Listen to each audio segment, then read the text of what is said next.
Mister, una partita ben giocata dai suoi nonostante il risultato dell'andata poteva essere proibitivo. Cosa dice ai suoi dopo la vittoria e dopo che ci siete provati fino all'ultimo? Non posso che fare i complimenti sinceramente alla squadra, perché dal primo minuto ha comandato decisamente la partita, ha messo alle corde una squadra importante come la Solviatese, ha creato più dei 3 gol realizzati. Forse se avessimo chiuso il primo tempo avanti 2-1, ampiamente meritato, magari il secondo tempo sarebbe stato anche diverso, ma cosa vogliamo dire? Loro hanno fatto un tiro in porta, un gol come sono soliti fare, per bravura, perché comunque erano giocatori di qualità.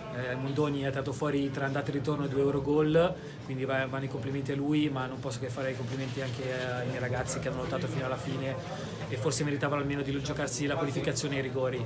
Però sono convinto che usciamo più forti da questa partita e quindi mi aspetto un girone di ritorno importante. Ora la sosta, non c'è la finale di Coppa, ma ci sarà ovviamente il campionato. Sì, avremmo voluto giocarci questa finale perché secondo me i ragazzi sin da agosto si sono calati benissimo in questa competizione e niente, usciamo a testa non alta ma di più e possiamo concentrarci sulla rincorsa in campionato che sarà molto molto tosta. Grazie.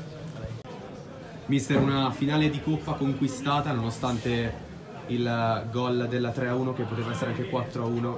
E cosa vuole dire ai suoi dopo la conquista della finale? Il gol del 3-1 è il gol del 3-1 intanto. Il 4-1 fortunatamente non è arrivato. Era una partita complicata, lo sapevamo. Lardo Lazzate ovviamente, visto il risultato dell'andata, doveva assolutamente gettarsi all'attacco per cercare di recuperare il risultato dell'andata.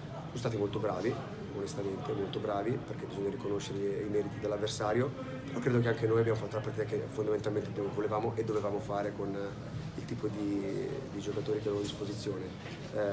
Sono contento da una parte per il carattere che ha dimostrato la mia squadra anche nel momento in cui siamo andati doppiamente in svantaggio sul rigore del 3-1 e poi ovviamente la sofferenza che ci vuole in queste partite ce l'abbiamo messa tutta e abbiamo portato a casa il primo risultato concreto dell'anno raggiungendo la finale. Pensava che ci potesse essere, diciamo, una mentalità abbastanza difensiva rispetto al 3-0 dell'andata? Beh, gioco forza anche perché avevamo fuori 5 attaccanti, quindi è ovvio che non potevamo di sicuro avere un atteggiamento offensivo come quello dell'andata. Ci siamo arrangiati come meglio potevamo e credo che i giocatori sia Mondoni che Iervolino abbiano fatto un gran lavoro e niente, poi il risultato alla fine è quello che contava e che si è riuscito a portare a casa.